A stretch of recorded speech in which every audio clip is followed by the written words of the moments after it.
বাংলাদেশ সীমান্তের 15 কিলোমিটার দূরেই অবৈধভাবে প্রবেশ করে 11 বছর ধরে বসবাসকারী 3 বাংলাদেশি গ্রেপ্তার করলো মালদার গাজল থানার পুলিশ। গাজল থানার অন্তর্গত গাজল 2 নম্বর গ্রাম পঞ্চায়েতের অধীন রসিকপুর গ্রাম থেকে এদের গ্রেপ্তার করা হয়। ধৃতদের আদালতে পাঠিয়ে ঘটনার তদন্ত শুরু করেছে পুলিশ সূত্রে জানা গিয়েছে ধৃতদের নাম মনিরুল আলী বয়স 34, মোহাম্মদ রাহুল আলী বয়স 27 এবং মোহাম্মদ সামির আলী বয়স 24। এরা 3 ভাই, প্রত্যেকেই বাংলাদেশের ঠাকুরনগর জেলার রত্নাগর গ্রামের বাসিন্দা। প্রায় 11 বছর আগে তারা গাজলের এই গ্রামে এসে বসবাস শুরু করে। চাষাবাদ করে সংসার চলত। গ্রামবাসীরা জানিয়েছেন এদের মধ্যে অস্বাভাবিক কিছু দেখেনি, তবে তারা বাংলাদেশের বাসিন্দা ছিল সেটা তারা জানতেন। এখানে এসে তারা আধার কার্ড, ভোটার কার্ড বানিয়ে নিয়েছিলেন এবং গোপন সূত্রে খবর পায় গাজল থানার পুলিশ। সেই মতো অভিযান চালানো হয়। এই 3 জনকে গ্রেপ্তার করা হয়। ঘটনার পর থেকেই পরিবারের মহিলা সদস্য এবং শিশুরা বেপাত্তা, বাড়িতে দরজা বন্ধ। গ্রামে থমথমে পরিবেশ।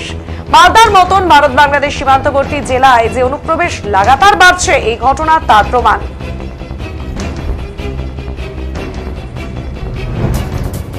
গোটা রাজ্যের বিভিন্ন জায়গায় এই বাংলাদেশিরা বছরের পর বছর এখানে বাড়ি বানিয়ে চাষাবাদ করে যেন ভারতীয় হয়ে গেছে, এমন একটাই কিন্তু সামনে আসছে বিভিন্ন সময় খবর। কিন্তু আদতে তাদের মন কি ভারতীয়? কারণ তারা যেভাবে অবৈধভাবে বাংলাদেশ থেকে প্রবেশ করেছে ভারতে, যদি তাদের মন স্বচ্ছ থাকতো তাহলে যে প্রসিডিওর আছে তা ফলো করে ভারতীয় নাগরিকত্ব পাওয়ার জন্য তারা কিন্তু অ্যাপ্লাই নিশ্চয়ই করতো। কিন্তু না, তারা অবৈধ পন্থাই বেছে নিয়েছে এবং এমনই অবৈধভাবে ভারতে প্রবেশকারী, অনুপ্রবেশকারী হাজার হাজার মানুষকে ইতিমধ্যেই বিএসএফ এবং বিভিন্ন রাজ্য পুলিশ তারা একত্রিত হয়ে অভিযানে নেমে কিন্তু একেবারেই দেখা যাচ্ছে যে নোম্যান্স ল্যান্ড বা পরবর্তীতে যে পদক্ষেপ সেগুলো নিচ্ছে। তো সেই ক্ষেত্রে 3 বাংলাদেশি যুবককে এবার গ্রেপ্তার করলো পুলিশ। আমরা জানি মালদার যে এলাকায় এই ঘটনা, অর্থাৎ এই এলাকার আশপাশে কাঁটাতারের বেড়া অনেকটা অংশ জুড়েই নেই। আবার এই এলাকা কিন্তু জাতীয় সড়কের একেবারে রাজ্য সড়কের নিকটবর্তী, অর্থাৎ কাঁটাতারের বেড়া নেই। ভারত বাংলাদেশের এই যে সীমান্তে, সেখানে অবাধেই প্রবেশ করতে পারে কোনো বাংলাদেশে, যদিও এই মুহূর্তে তার নিরাপত্তা অনেকটাই বাড়ানো হয়েছে। হাসিনার সরকার ক্ষমতায় থাকার সময় নিরাপত্তা বা দুদেশের সমঝোতা যেহেতু নিজেদের মধ্যে ভালো ছিল, এগুলো কিন্তু অনেকটাই যেন ঢিলে হয়ে পড়েছিল। আর এই সুযোগই কিন্তু নিয়েছিল অবৈধভাবে ভারতে প্রবেশকারী এই বাংলাদেশি মানুষেরা। ফলে এক এক জায়গায় দেশের বিভিন্ন প্রান্তে এক একটা কলোনি হয়ে গিয়েছে এই বাংলাদেশি নাগরিকদের দ্বারা। আর সেগুলোই শনাক্ত করে আপাতত সেগুলো একেবারে নিশ্চিহ্ন করার টার্গেট নিয়েছে স্বরাষ্ট্র মন্ত্রক। এবার রাজ্য পুলিশ কিন্তু গোপন সূত্রে খবর পেয়ে 3 বাংলাদেশি যুবককে গ্রেপ্তার করলো, যারা 11 বছর ধরে রয়েছেন ভারতেই।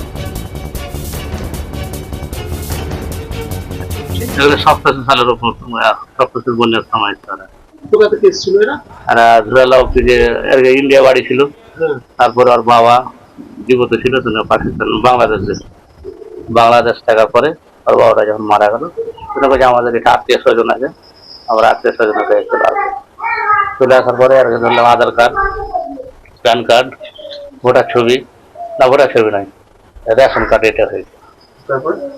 তারপরে যারা এগুলো জমাজমি করে, কাগজপত্র যায়, কিন্তু কেউ খারাপ আছে, কেউ ভালো আছে, কাজ হতে দিচ্ছেন না, এটা খবর। হ্যাঁ, পুলিশ ধরেছে রাত্রেবেলা।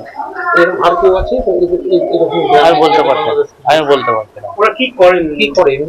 এমনি গৃহস্থালী করে, আদি বাড়ি করে, জমি জায়গা তোমার নিল, মানুষ খুব ভালো মানুষ ওরা। না আসতো না, আমি জানি না। এখানে 3 ভাইকে, 2টা বউ আছে, 3টে করে ছেলে আছে। আমার নাম সৈয়দ রহমান। 3 জনকে ধরে। ওনারা এখানে থাকতেন জানতেন? তো বহুদিন থেকে আছে। কতদিন? 87 আগে থেকে মনে হচ্ছে। আপনাদের সঙ্গে কথাবার্তা বলতো এমনি গ্রামে? হ্যাঁ, ওরা কি করতো এমনি? এমনি এই খেতি খামারি, কৃষি কাজ, বিদেশ টিদেশ থাকতো। অন্যরকম কোনো কিছু দেখেছিলেন এদের মধ্যে? না। তো পুলিশ কেন গ্রেপ্তার করলো? পুলিশ গ্রেপ্তার করলো, এখন আমি তো অতটা জানি না, তো শুনছি বলে মানে বাংলাদেশ থেকে এসছে নাকি, তার জন্য। আচ্ছা। কিন্তু ইনার তো বাবার বাড়ি এখানে ছিল, ভারতে। বাবার নাম কি ছিল জানেন? ওর নামটা যে কি ছিল, কজন থাকতেন এখানে? আব্দুল হাই। কজন থাকতেন এখানে? এখানে ওরা হলো তিনি আর ওর মা। ওর বাবা তো বাচ্চা। কাজকর্ম কি করতেন? কাজ কামে তো লোকের কাজ করছে। জমি জায়গা ওরকম নাই। অন্যের জমিতে কাজ করে। হ্যাঁ, অন্য জমিতে কাজ করে ধরে খায়। কোন রকম কোনো কিছু দেখেছিলেন কারোর সঙ্গে গ্রামের মধ্যে ঝামেলা? না, ছেলে গেলা ভালোই। ওই গাড়ি টাড়ি খাই আসতো, বালি টালি খালি করে আমাদের কদুয়ারিতে। আপনার নাম? আমার নাম মহবুল্লাহ। ওনারা এখানে ছিল এটা এমনি মানুষ বলতে এমনিতে ভালো, কথাবার্তার দিক দিয়ে ব্যবহারও ভালো, আমাদের সাথে চলাফেরার দিক দিয়ে এমনিতে কোনো অসুবিধা নাই।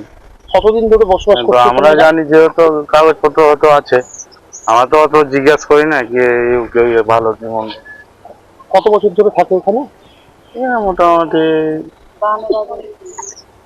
17তে বন্যাটা হয়েছে না, হ্যাঁ হ্যাঁ তো বন্যার আগে থেকে 17 সালে যে বন্যাটা এসেছিল হ্যাঁ। সেই বন্যার আগে। এই কোথা থেকে এসেছিল কিছু বলেছিল আপনাদেরকে? না, সে বলতে পারবো না, আমি অত জানি না সঠিক, আমি থাকিও না বাড়িতে। পুলিশ তো ধরেছে এদেরকে বাংলাদেশের নাগরিকেরা বলে ধরেছে। বাংলাদেশ আমি শুনলাম।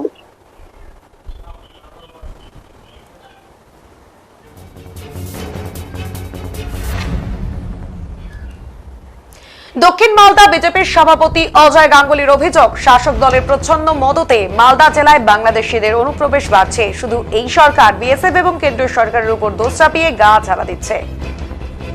জামানা থেকে এই অনুপ্রবেশ শুরু হয়েছিল এবং পশ্চিমবঙ্গের সমস্ত যে বর্ডার এলাকা, সেই এলাকা দিয়ে এই সমস্ত বাংলাদেশ অনুপ্রবেশকারী ঢুকেছিল এবং সরকারের মদতে একটা সময় মুখ্যমন্ত্রী বুদ্ধদেব ভট্টাচার্য চেয়েছিলেন এটা বন্ধ করার জন্য, কিন্তু পার্টির চাপে তাকে সেই ব্যবস্থা উইথড্র করে নিতে বাধ্য করা হয়।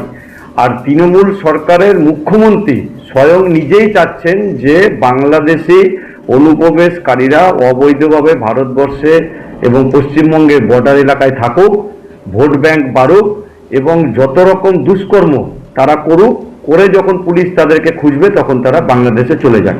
এই সিস্টেমটা তৃণমূল একবারে সরাসরি যারা বাংলাদেশের সন্ত্রাসবাদী কার্যক্রম করে তাদের সঙ্গে ওতপ্রোতভাবে যুক্ত। এবং কলকাতার বুকে তাদের যে সমস্ত নেতৃত্ব আছে যারা বাংলাদেশি ধরা পড়ছে, তাদের ধরা পড়ার পর তাদের যে বক্তব্য, সেই বক্তব্য শুনেই বুঝতে পারবেন কোনো জায়গায় তারা বলে না যে পুলিশ কঠোর থেকে কঠোর হোক এবং এই সমস্ত লোকজনকে কঠোর শাস্তি দিক। উল্টো তারা বলছে বিএসএফ এর ঘাড়ে দোষ, কোনো সময় সেন্ট্রাল পুলিশের ঘাড়ে দোষ, কোনো সময় সেন্ট্রাল গভর্নমেন্ট করছে না। মানে নানাভাবে পশ্চিমবঙ্গকে আর ভৌগোলিকভাবে এবং জনবিন্যাসের খাতিরে সমস্ত মানুষ যেন এইটা আর ফিল করে যে পশ্চিমবঙ্গের অবস্থা একবারে খুব খারাপ জায়গায় চলে যাচ্ছে, তার উৎসাহ দেওয়ার জন্য এই তৃণমূল সরকার যথেষ্ট। আমরা ভারতীয় জনতা পার্টি, সাধারণ মানুষ এবং তৃণমূলেরও যারা বুদ্ধিসম্পন্ন নেতৃত্ব আছে এবং প্রশাসনকে বলছি, পশ্চিমবঙ্গকে বাঁচিয়ে রাখার জন্য এই অবৈধ কাজ যারা করছে তাদের কঠোর থেকে কঠোর শাস্তি আপনারা দিন। না হলে মানুষ যদি নিজের হাতে এই ব্যবস্থা নেয় তাহলে তো সবার পক্ষে অসুবিধা।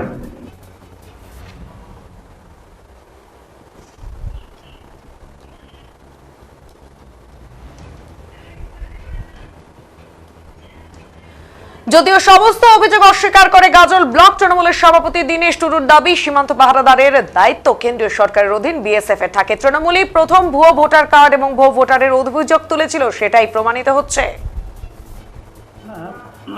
বিষয়টা ঠিক ওই রকম না, যে আমি যতটুকু জেনেছি ওনারা দীর্ঘ এখানে 10 বছর থেকে ছিলেন এবং ওদের নাকি আধার কার্ডও তৈরি হয়েছে, ভোটার কার্ডে মনে হয় সম্ভবত নেই।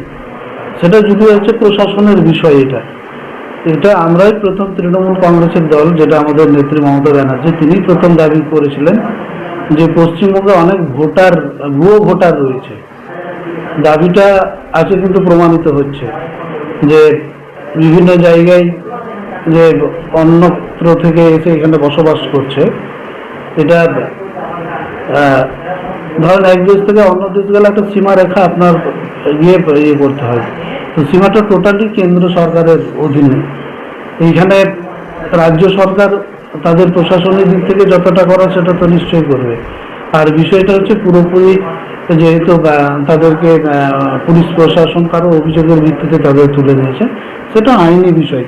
যদি সত্যি সত্যি তারা বাংলাদেশি হন বা অন্য দেশের হয়, নিশ্চয়ই সেটা আমাদের দেশের আইন অনুযায়ী হবে, সেটা প্রশাসন ব্যবস্থা নেবে।